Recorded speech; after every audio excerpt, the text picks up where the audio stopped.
Okay, hello folks. So, your kids are moving out, going to college or whatever, you got a spare room, you're gonna set up a home office. That's what we're doing here. So, we got a spare bedroom. It's probably a medium-sized room. Anyways, this is gonna be our new, office studio. We started out by clearing out the room. It's completely empty now, so we got rid of all the stuff that's in here. We kept the desk that we're gonna use as part of the room, just heavy, and rather than move it and bring it back in, we'll just slide it around the room as we go. So I'm gonna show you some of the tools that we need to get started, depending on how your room looks. Ours was two-tone paint job for the girls, pink and blue, which we're not gonna stick with, but as far as there's like cracks and holes and problems with the paint that we had to deal with too. So I'll show you some of the tools you might need, and then where we got it, and then you can decide what you want to do with yours too.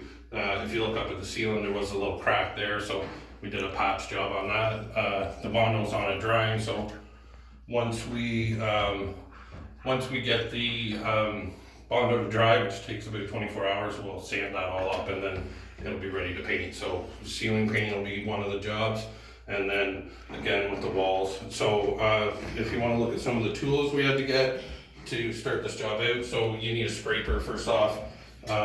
This is just a small 3-inch scraper. We got a Rona. I think they're around $3 or maybe $5.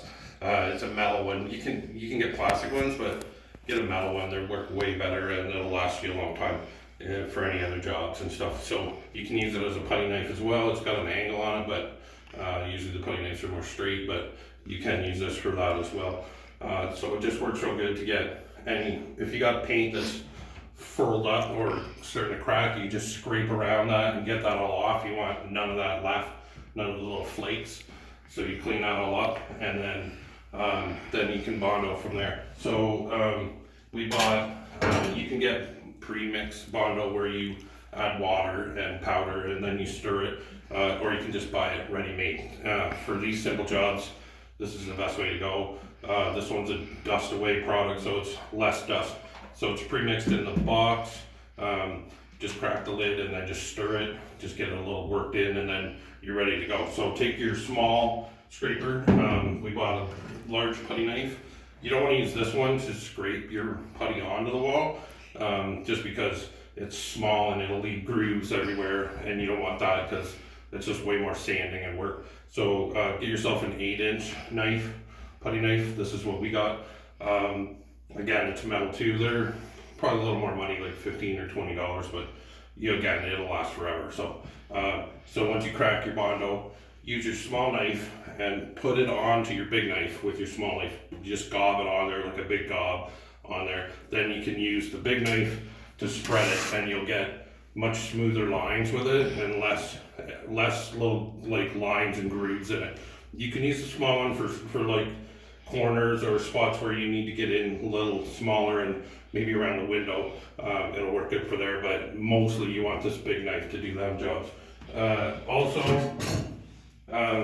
you can get yourself some of this if you need. If you got any holes, if your kids are a little rambunctious and they pumped any holes in your walls, this is what you want.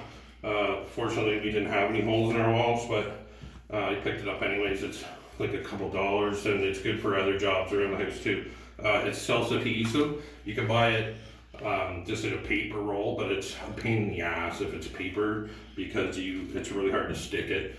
This is pretty sticky on one side, so you just get a piece the size you need for the hole, stick it on, and it'll stick right over the hole. If it's a big hole, pack it in behind with some newspaper or something, just to keep the drywall from punking in and out until it hardens. So that's like a couple bucks, nothing big there. And then for sanding, you can buy a sander or whatever, but you don't really need one. The best way to do that is just buy some sanding blocks. They make several different grits of these.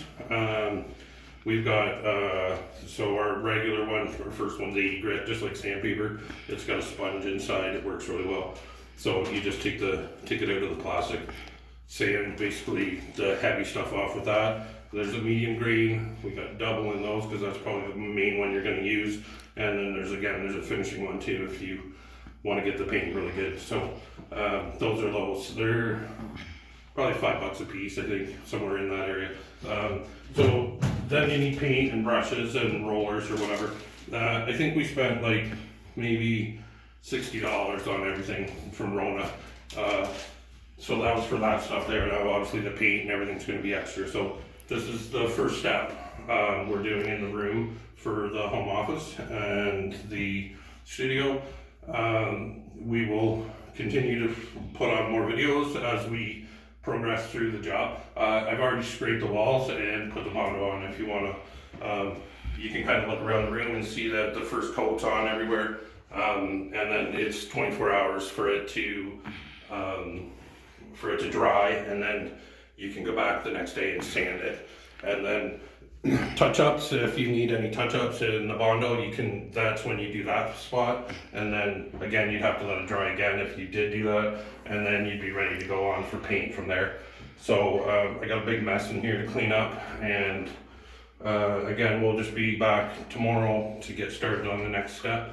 So check out the next video when it comes out. We're going right from square one all the way to the finished product. So watch the videos, click the like and the subscribe button if you can, or if you enjoy these, and we'll have more for you. Thanks a lot and have a good day.